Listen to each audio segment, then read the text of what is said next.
Hello, bienvenue dans cette nouvelle vidéo, j'espère que vous allez bien. Aujourd'hui, nouveau concept, nouveau type de vidéo on va dire. Je vais relooker Ferdinand. Relooker c'est un bien grand mot, je vais essayer de lui trouver des petites choses en friperie. Je suis tellement classique, moi, t'as tout à faire. Franchement, ça va. Déjà, je pense au niveau du bail, il y a un potentiel, je vais essayer de te trouver des vestes pour l'hiver et tout, ça va être cool. Donc je vous explique, Ferdinand donc, qui est responsable France de Ecosia.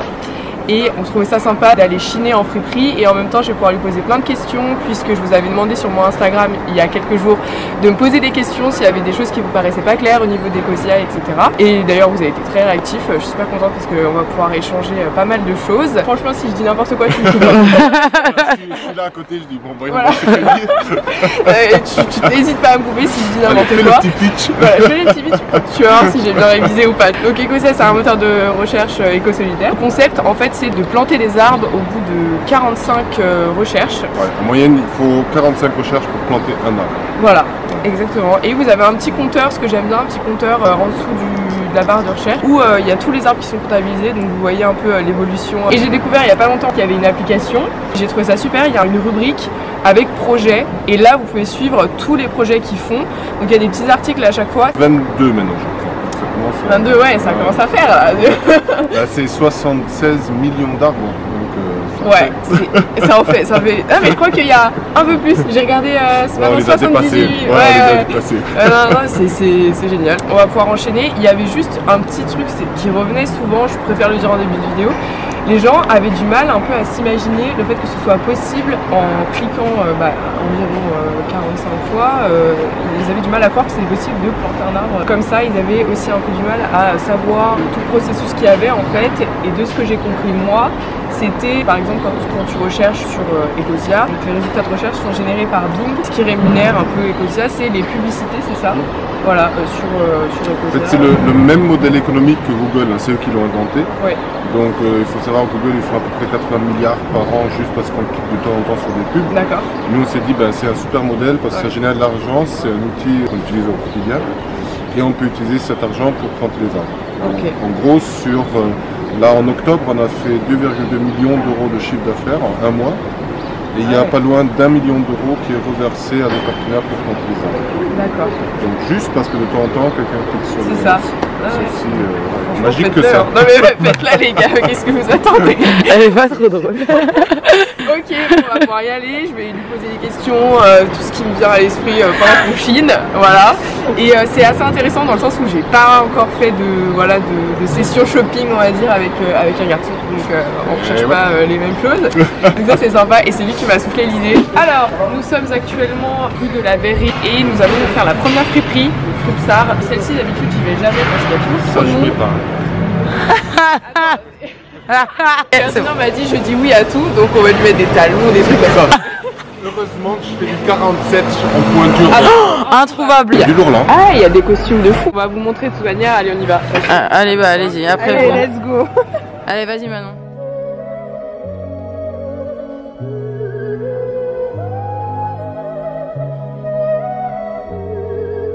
Tu voudrais pas un petit peu de Noël? Il est trop drôle par contre. Hein. Premier essayage.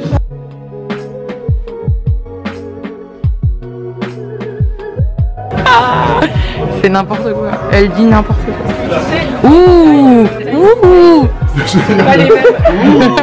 Attention là c'est la bonne taille je crois. Ah c'est pas mal. Ah ça c'est ça c'est bien. Tu fais vraiment acteur. Là tu parles. On dirait Brad Pitt mais ouais. Hollywood là. Oui j'ai dit un mix entre Brad et Léo dans Once Upon a Time, ça pourrait m'aller. Ça va les cheveux?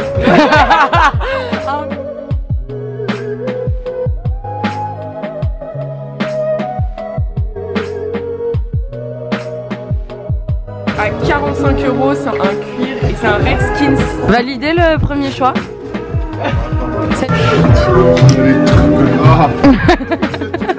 Sa phobie, le trench. Ça, ma chérie, ça fait 5 ans qu'elle essaie de me vendre un trench. Ça ne marche pas. Premier achat. Un manteau. Un beau cuir vintage. Donc là on va passer à la prochaine fripe. On va marcher en direction de Saint-Paul. Une question qui revenait souvent, qu'on m'a posée sur Instagram, c'était où est-ce que vous plantez? Il y a dans le monde, en fait, il y a des hotspots de biodiversité. Continent africain, Indonésie, Amérique centrale du Sud. Ouais. Et en gros, c'est des pays qui sont déjà fortement impactés par le réchauffement climatique. Il y a une biodiversité unique, comme la forêt amazonienne, que si elle disparaît, elle disparaît. Et souvent des populations très pauvres qui luttent en partie pour leur survie. Et du coup, là, il y a une vraie urgence d'agir. Et du coup, là, vous êtes en train d'agir en Amazonie parce qu'il y a eu quand même un énorme désastre. Le feu a détruit une grande partie de la forêt. Et vous agissez déjà là-bas et vous allez continuer. En fait, au Brésil, on est sur une autre forêt vierge qui s'appelle la Mata Atlantica, qui est un peu moins connue, mais qui est aussi déjà très fortement impactée. Ouais. Et là, on a un gros projet là-bas. Le projet qu'on a au Brésil, c'est à la fois ils plantent des arbres, mais une partie du temps, ils sont juste dans la prévention contre les feux de forêt. Ah oui, d'accord. Donc nous on le savait déjà et c'est juste triste parce que là avec le changement de loi au Brésil, on a autorisé en fait le brûlis pour gagner les terres agricoles. Et c'est ça qui a déclenché tout ça, c'est-à-dire c'est les agriculteurs pour gagner des terres qui ont mis même le feu. C'était volontaire quoi. C'est volontaire et ça c'est vrai dans beaucoup de pays où en fait on utilise le feu pour gagner des terres agricoles. Et pour après pouvoir faire. Et en même temps, c'est des gens qui ont besoin de ça pour vivre. C'est assez complexe comme. Ouais, c'est paradoxal quoi. Tu vois.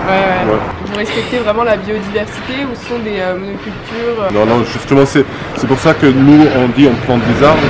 Mais l'idée, c'est de restaurer les écosystèmes. D'accord. Notamment, par exemple, si tu regardes sur Instagram, on a des dernières vidéos de drones, notamment au Burkina Faso, où c'est vraiment de la restauration d'écosystèmes à grande échelle. En tout, je crois qu'on a un peu plus de 300 espèces qui sont plantées, des espèces locales. D'accord. Donc c'est toujours les gens qui ramassent en fait les graines, qui vont les mettre dans des pépinières, qui vont faire pousser les arbres, bébés arbres, et après on les remet. Et on vient de sortir une vidéo qui peut être intéressante si jamais ça vous intéresse, parce qu'on peut faire certaines erreurs quand on veut planter des arbres. Comme tu dis, les fameuses monocultures, c'est vraiment pas le truc à faire. C'est bien de planter les arbres, mais il faut le faire correctement. Ah, j'adore. C'est vrai qu'elle est belle. Elle irait bien avec le manteau qu'on t'a acheté.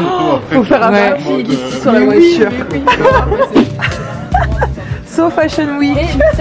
J'ai pas encore le... Nous on est en panique.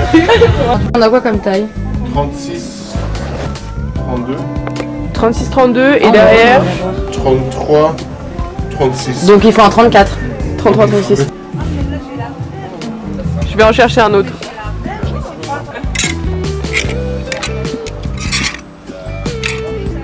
Grand non? Le premier il est bien, ouais. Il y a pas mal de choses pour les hommes à Paris. Il y a des guérissoles avec que des sélections d'hommes. Bah, les filles peuvent y aller aussi, hein, du coup, pour des choses un peu plus oversize, etc. Très bien rangé, voilà. Il y a plein de choses, pas cher. Et il y a des chaussures, beaucoup de chaussures. Celui à Marca des Poissonniers, plus précisément. Place dite aussi, ils sont bien. Place d'Italie est pas mal aussi. Ok, alors... Une veste, un jean.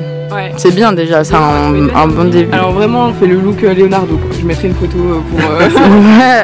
Ecosia, ça a été lancé en 2009, c'est ça, par Christian Kroll. Bien.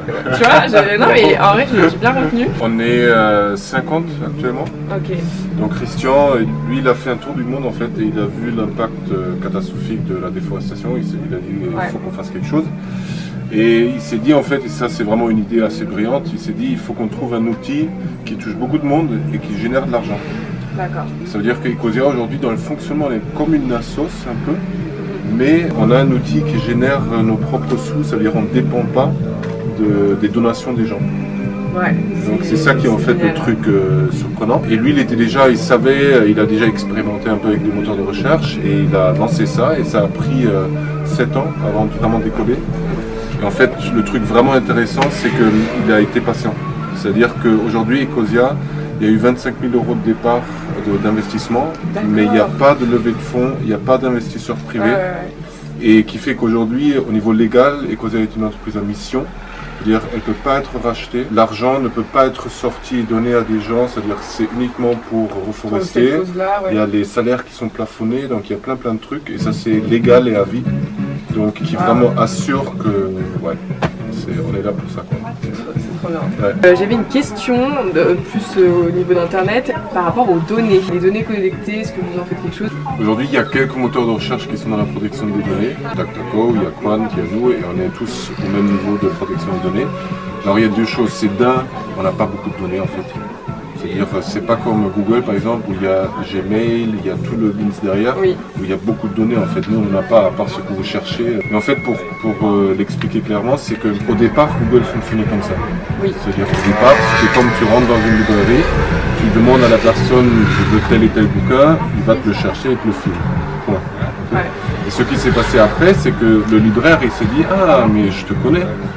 Donc je vais faire un petit un profil et la prochaine fois que je viens dans une friperie, mais il y aura déjà quelques trucs qui vont être spéciaux pour toi parce que je sais que c'est toi. Okay. Là encore, tu pourrais dire why not si tu es en confiance avec le propriétaire de la friperie. Si c'est une grande chaîne, déjà tu te dis est-ce que je veux qu'il sache vraiment. Et là où c'est aller plus loin, c'est qu'en face on a un monop et que le gars de la friperie va vendre les infos au monop. Et va lui dire, écoutez, elle aime particulièrement cette tranche, et la prochaine fois qu'elle rentre dans le monop, il faut que vous lui présentiez tel produit pour qu'elle l'achète. Et c'est là que ça commence à être un peu chaud. Et donc en gros, avec tous les moteurs de recherche qui protègent la vie privée sont revenus au modèle de base de Google, qui est de, tu rentres, tu as besoin de quelque chose, on te le donne. Point. Le meilleur conseil qu'on puisse donner aussi à tous, c'est Internet, c'est encore un peu le Far West. Oui. Donc si vous voulez pas qu'il y ait des données confidentielles sur Internet, ne les mettez pas dessus. Tout simplement. Tout simplement. C'est vraiment ça. C'est qu'avant on n'était pas sensibilisé là-dessus, donc les gens le faisaient un peu naïvement, puis après se disaient tiens c'est bizarre, toutes mes pubs que j'ai sont en lien avec la recherche d'avant que j'ai tapé par exemple, et du coup les gens ont commencé à faire le lien. J'en ai une. J'en ai une autre. Une personne m'a posé la question si vous faisiez la promotion d'Ecosia dans des grandes entreprises qui utilisent beaucoup Internet et les ordinateurs, si vous faites un peu de la prévention, vous vous rendez dans ces entreprises-là pour expliquer un peu votre projet et les convaincre entre guillemets de passer à Ecosia. Bien sûr, c'est en fait la cause d'Ecosia. Il faut voir que le moteur de recherche c'est un outil. Notre cause elle dépasse ça. C'est pour ça aussi qu'on bosse ensemble parce que voilà, on a les fringues et la fast fashion, c'est une catastrophe écologique et il faut qu'on éveille les consciences pour que plus de gens se disent ok, il y a d'autres façons de faire. Et du coup, forcément, dès que des gens sont intéressés par ça, nous on est prêts à venir. Et comme le moteur de recherche est un outil simple qu'ils peuvent utiliser, voilà, c'est un premier step qu'il faut faire. Après, là où on se méfie un tout petit peu, c'est qu'il y a aussi des entreprises qui veulent un petit peu utiliser ça pour rendre ceux qui font un peu plus vert, un peu plus écolo, et qui ne sont pas forcément prêts ou qui n'ont pas conscience qu'il faut faire un vrai pas de plus que ça. Et le fameux greenwashing. Là, c'est juste de voir à quel point est-ce que c'est vraiment sérieux pour eux la démarche. Et si c'est sérieux, nous on est là et on va et on échange et moi je prends du temps ou bien moi j'ouvre le réseau pour qu'il y ait d'autres spécialistes sur certains points qui peuvent aider parce qu'on a besoin de tout le monde aujourd'hui pour avancer. Mais il y a certaines entreprises où on est aussi très cash en disant là soit on est vraiment contre ce que vous faites. Donc là c'est pas possible. Donc par exemple toutes les entreprises qui sont encore dans le financement du charbon, donc des énergies fossiles, c'est vraiment un no-go pour nous parce qu'il faut qu'on arrête ça. Donc clairement c'est compliqué pour nous de faire des gros partenariats avec des boîtes comme ça. Aujourd'hui on a une expertise, et même moi en tant que de comment faire au niveau communication, au niveau plein de choses pour aller dans cette transition. Et s'il y a des grosses boîtes qui sont intéressées vraiment et qui ne savent pas comment, on a une expertise où on peut se mettre, mais ça dépasse en fait le moteur de recherche. Tu vois, oui, là on est sur autre chose quand même, ils doivent s'impliquer d'autant plus. Mais tu le sais par exemple, le fait d'assumer d'être écolo ou engagé sur les réseaux, il y a de sacrés enjeux derrière si tu n'as pas l'habitude de le faire. Si ta communauté n'a pas l'habitude et d'un coup tu dis ben, moi maintenant je suis végétarien, ben, ça peut être hyper confrontant. Donc il faut voir comment tu l'amènes, comment tu formules les messages pour expliquer, pour essayer de dire ok, je suis pas parfait, je suis en chemin. Il y en a beaucoup qui changent comme ça de direction un peu à Marie et c'est super. Alors moi je soutiens à fond ces démarches. Elle a vraiment pris conscience de plein de choses et elle essaie de communiquer. Elle le dit qu'elle n'est pas parfaite et personne n'est parfait. Moi non plus je le suis pas. Il y a encore plein de choses que je dois changer dans mes habitudes et mes habitudes de consommation par exemple, même si je fais énormément d'efforts du fait que je consomme que de la seconde main, que je mange plus de viande, c'est tout un cheminement. Donc ça passe aussi par internet, c'est très important parce qu'il y a, comme je disais tout à l'heure, il y a plein de gens qui s'imaginent pas qu'internet ça pollue. Pour eux, c'est un peu quelque chose d'abstrait, c'est quelque chose qui existe mais qui n'est pas vraiment concret, sauf qu'il y a d'énormes serveurs pour Internet qui sont mobilisés dans des hangars, dans plein de choses. Il faut supprimer régulièrement ses mails, se désinscrire des newsletters pour arrêter de recevoir une tonne de mails, parce que pour stocker ces mails en fait dans votre boîte de réception, il faut des serveurs énormes et après il faut les refroidir. C'est tout un système que moi j'ai découvert il n'y a pas si longtemps que ça, parce que pareil, on n'en parlait pas avant. Tu sais, il y a un autre tip qui peut être très intéressant: ne regardez pas ou n'écoutez pas de la musique sur YouTube. D'accord. Parce que les vidéos YouTube consomment beaucoup, le streaming c'est un des trucs qui consomme le plus. Et si vous écoutez de la musique, écoutez-le sur là où on peut écouter de la musique, plateformes, pas une vidéo. D'accord. Parce que ça c'est vraiment un truc important. Je savais pas. Ouais. Et après le truc de la pollution numérique c'est important. Donc nous on a démarré nos propres centrales photovoltaïques. Donc ils couvrent toutes les dépenses énergétiques. D'accord. Mais le vrai souci, c'est pour ça qu'il faut quand même pas être dans une surconsommation, c'est en fait les outils. C'est nos téléphones, c'est les ordis. Ça c'est très dur à recycler. Et c'est des matières premières extraites dans le monde. Donc il faut avoir conscience que tout simplement votre ordinateur, votre nouvel iPhone, c'est un écosystème qui a été détruit quelque part. Ça on ne le sait pas du tout. Tu vois. Et ça ne veut pas dire qu'il faut tout de suite tout arrêter, mais du moins vraiment dire ok, est-ce que j'en ai vraiment besoin? Est-ce que je peux pas acheter reconditionné? Maintenant il y a des sites qui vendent de reconditionné par exemple. Le recommerce aussi, c'est dans la même lignée. Donc c'est vraiment de rentrer dans cette logique-là, comme avec les fringues en fait. De se dire que derrière il y a quand même des choses. Il faut faire durer ce qu'on a déjà en fait. Réfléchir aussi avant d'acheter, réfléchir si on en a vraiment besoin. Qu'est-ce qu'il y a? Sauf les paquets à 1 euro, j'allais dire. Vous pouvez y aller. Non, mais c'est vrai, il faut réfléchir à ça et puis ce qu'on va en faire, et aussi prendre soin de ses affaires. T'achètes un téléphone, t'en prends soin. Même si tu sais que tu as l'argent pour t'en racheter un autre, non, par exemple moi j'ai économisé super longtemps pour m'acheter mon premier Mac, et là je peux vous dire qu'il est largement dépassé et il galère, mais je vais le garder jusqu'à ce qu'il me lâche, coûte que coûte, je le garde quoi, parce que déjà c'est sentimental, j'avais économisé des mois pour me l'acheter et tout ça, mes premiers tafs, et surtout je suis vraiment dans un truc où il m'avait lâché le disque dur, j'ai fait changer le disque dur, alors que je pouvais m'en racheter un neuf, mais non, je voulais quand même, et pareil les téléphones, moi j'ai toujours acheté d'occasion.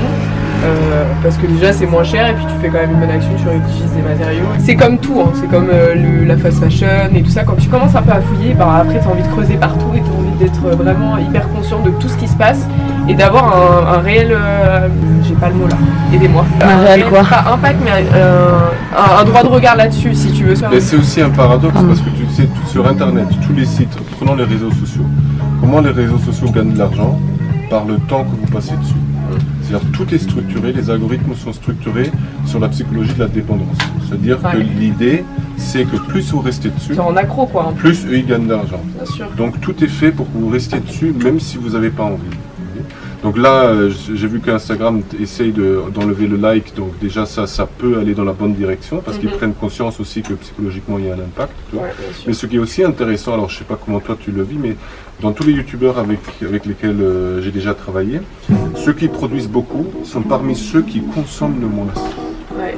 C'est-à-dire, quand tu veux être créatif, tu peux pas passer ta journée à regarder la vidéo de tout le monde.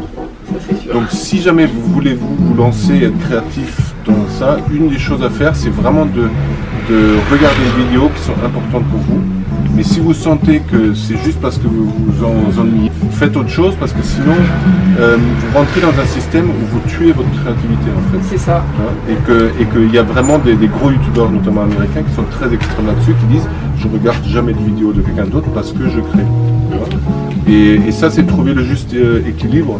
Tu vois, entre oui, je sens que cette vidéo me fait du bien parce qu'elle m'inspire. Oui, c'est ça. Tu vois, ou là, je suis en train en mode de. Tu vois, ça tourne. Ça tourne sans mais je regarde pas vraiment. Exactement. Je regarde des youtubeurs, mais j'en regarde pas énormément. Je regarde pareil que ceux qui m'inspirent ou qui vont me donner des idées et qui un peu égayent ma journée, si je puis dire. Pareil pour Instagram, je passe pas trop de temps dessus. Enfin, je suis pas très active, par exemple en story. Ça m'arrive, c'est une petite période, mais je suis tous les jours. Il y a plein de jours où je mets pas de story. Je suis rarement dessus. Je vais poster une ou deux photos par semaine, mais je suis pas non plus accro parce que pareil, je trouve que ça coupe après. Je j'oublie ce qu'il y a autour de moi, j'oublie le monde extérieur, j'oublie de vivre un peu, donc ça me frustre. Et aussi c'est le fait de voir plein de gens qui réussissent, comment dire, tu te dis t'es toujours dans la comparaison. La comparaison et un peu dans la compétition, j'avais pas trouvé ce truc-là, donc il y a un truc qui est très intéressant que tu as dit, d'après moi c'est vraiment le clé avec les fringues, tu as dit il faut en prendre soin. Ouais. Et moi la base de ce qui se passe actuellement c'est ça en fait, il faut qu'on réapprenne à prendre soin de nos fringues, de ce qu'on a, mais aussi des relations qu'on a avec les autres, bien sûr. Et que si vous consommez quelque chose et que ça vous fait du bien, ok, très bien. Mais si vous sentez qu'au final ça ne vous fait pas du bien, la meilleure chose à faire c'est de vous écouter et de vous respecter et d'avancer là-dessus comme ça. Et c'est pas toujours facile, tu vois, parce qu'on a tellement plus l'habitude qu'on nous demande ça, comment tu vas vraiment. Et de connecter à tes émotions et de dire non, là il y a quelque chose, non ça me va pas. Et j'ose le dire, et je dis stop, et je dis là c'est pas bien, tu vois. Et par contre autre chose, là tu dis là ok je sens comme ça m'apporte vraiment quelque chose, tu vois, et j'y vais, et ça je crois de réapprendre ça. Toi, et ça peut passer par les fringues. Oui, ça passe par plein de choses. Tu vois, ça peut être, c'est vraiment l'enjeu d'après moi sur l'avenir. C'est très visionnaire de parler. Non mais c'est vrai, et je pense qu'on a été tellement bas, enfin à des niveaux médiocres sur plein de choses que maintenant on peut que il y a tout à faire. Il y a tout à faire bien sûr, et c'est énormément de travail. Et d'ailleurs on m'avait posé une question, et toi par rapport à ça, est-ce que tu étais positif face à l'avenir d'une manière très très générale sur le monde, la planète, comment elle va, si tu étais assez positif, ou si tu fais les efforts en me disant j'ai quand même un petit doute sur comment ça va finir, et sur moi je m'intéresse un peu à la collapsologie. Collapsologue en fait j'ai rencontré quelqu'un qui s'appelle Roxane, si elle regarde cette vidéo. Ah oui, Dear Lobbies. Oui, voilà, j'ai rencontré il y a pas longtemps, on a fait un truc ensemble, et elle m'a conseillé de lire Comment tout peut s'effondrer. Voilà, je relis 10 fois les pages parce que je veux être sûre d'être tout bien intégré dans mon cerveau. Non mais c'est vrai. Je vais te renvoyer une question. Quel avenir tu as envie de construire? Je vais déconstruire un peu tous mes projets que j'avais fait. Je suis plus dans, je vais profiter de ce que je fais, de ce que je peux apporter aux gens. Je vais essayer de véhiculer des bons messages et faire des choses qui, je pense, ont un réel impact, autre que... S'il te plaît, ouais, 2 secondes, Clara. C'est l'effondrement, ça. C'est le début de la fin. Voilà, on est en grève aujourd'hui. Et je suis plus dans cette idée de pas construire moi ma petite vie de mon côté, si tu veux dire. Si tu vas encore plus loin, c'est-à-dire si tu dois un petit peu toi, dans 10, 20, 30, 2050, tu as envie de voir quel monde. C'est-à-dire tu as envie que tu sortes et qu'est-ce qui se passe dans le monde. Si tu avais vraiment la capacité et la conscience que tu peux créer tout ça, qu'est-ce que tu aimerais qu'on crée comme monde? C'est un peu idéaliste et utopique, mais qui est moins ce truc de je suis sur mon téléphone, qui est moins ce truc de pub et de surconsommation, sur tout ça en fait. Je trouve que ça passe par ça, et qu'on retrouve des choses plus locales et qu'on fasse vraiment attention aux gens et au travail qui a été effectué derrière, par exemple à quelqu'un qui va faire les choses lui-même de ses mains, plutôt que ce soit fait dans un autre pays avec toute la planète, etc. J'aimerais que tout se relocalise un peu, qu'on arrête. C'est super d'échanger par exemple une culture, de rencontrer des gens nouveaux, d'une nouvelle culture, etc. Mais je trouve que c'est trop en termes de commerce. J'adorerais avoir ma maison hyper indépendante. Enfin, après, maintenant, tu as quelqu'un genre vraiment indépendante qui dépend pas d'aucune énergie. En autonomie, ouais. Voilà, en autonomie. Et avoir mes petits légumes, vraiment mon petit potager, et vivre comme ça en harmonie avec un peu la nature et en même temps avec les gens. Partager des moments de vie plutôt que des moments à travers un écran ou ce genre de choses.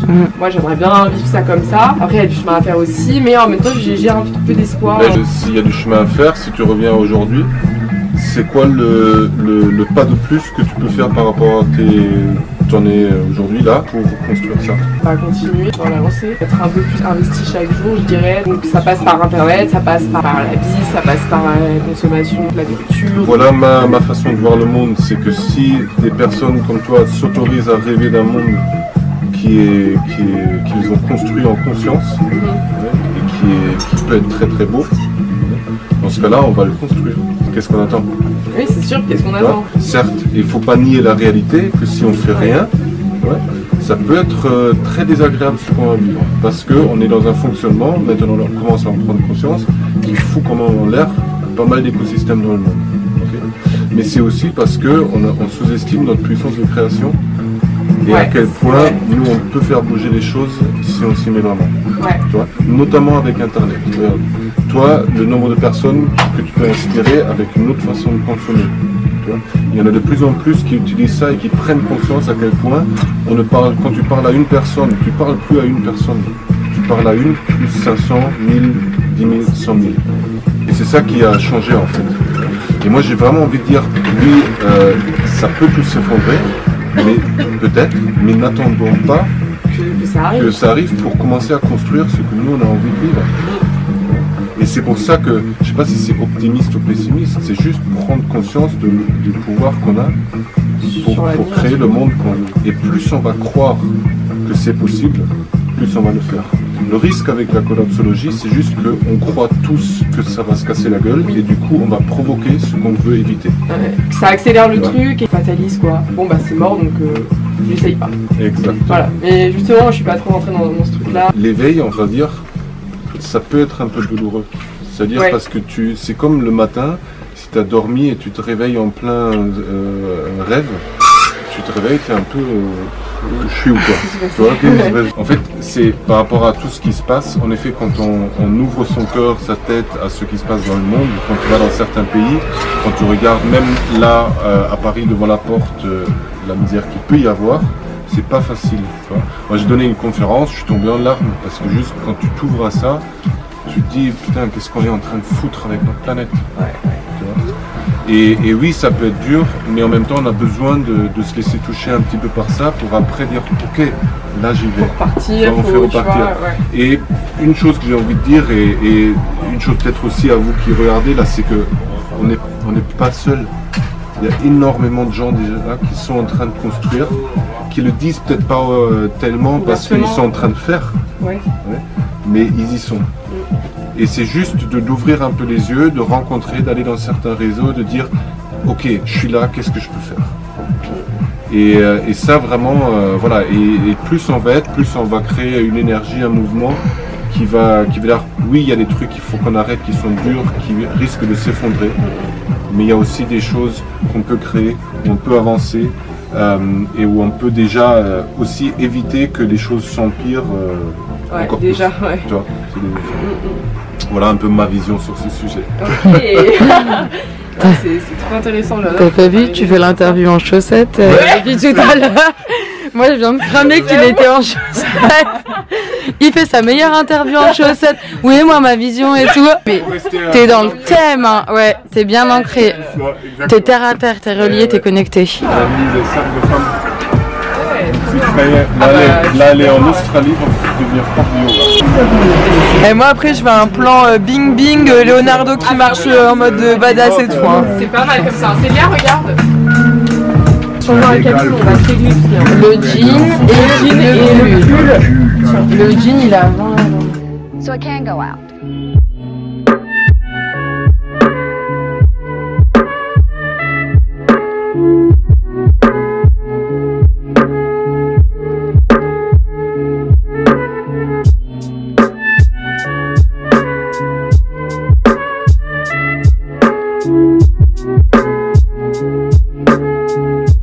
Alors déjà, est-ce que tu es content de tes fringues? Franchement, ouais. Alors la chaîne... Non, la chaîne, c'était pour le côté Leonardo. On a un peu habitué quand même, mais le reste, grave. C'est pas mal. Hein. Le manteau en cuir, je trouve qu'il est trop beau et qu'il va... J'aurais jamais osé... Il est stylé. Hein. Si vous avez des questions, vous pouvez le dire en commentaire et un peu débattre. Donner vos avis sur la petite discussion qu'on a eue tout à l'heure aussi, où on a vraiment parlé de nos plans de vie. N'hésitez pas aussi, c'est vrai que comme on publie beaucoup sur les réseaux, il y a plein d'images, il y a plein de contenus, il y a plein de conseils, il y a aussi, s'il y en a qui veulent s'engager davantage, qui se questionnent sur est-ce qu'il faut faire les grèves pour le climat ou qu'est-ce qu'on peut faire, on essaie vraiment de publier là-dessus pour donner des pistes en fait. Parce que nous aussi on n'a pas la vérité, on n'est pas parfait, franchement. Mais clairement, voilà, il y a beaucoup de gens qui veulent faire. Et que chacun à son niveau, vous pouvez démarrer avec Ecosia, c'est gratuit, c'est simple. Mais si vous avez envie de faire plus, voilà, c'est par exemple diminuer la consommation de viande, c'est quand même un point clé notamment contre la déforestation. Et après, voilà, ça peut aller de plus en plus loin. Et une fois qu'on a mis le pied dedans, c'est aussi un réseau où il y a plein de gens très cool. Vous pouvez montrer à vos mecs que c'est possible d'aller en friperie. Et de ressortir stylé quoi. À la Leonardo DiCaprio, c'est vraiment l'icône de la vidéo. Je le répète, hein, je l'ai dit en début de vidéo, mais n'hésitez pas à télécharger l'application parce que vous pouvez faire des recherches dessus. Et surtout, il y a vraiment le petit onglet projet que j'ai bien aimé lire en fait. Et vous allez apprendre plein de choses. Après avoir lu ces petits articles-là, déjà vous en saurez un peu mieux sur les intentions et le fond du projet. Sur ce, j'espère que cette vidéo vous aura plu. J'espère que le look de Ferdinand vous aura plu aussi. J'espère. Ouais. Notez le look de Ferdinand sur 10. Pour savoir si j'ai bien joué mon rôle de coach en relooking vintage. Voilà, je vous embrasse, je vous dis à bientôt pour une prochaine vidéo.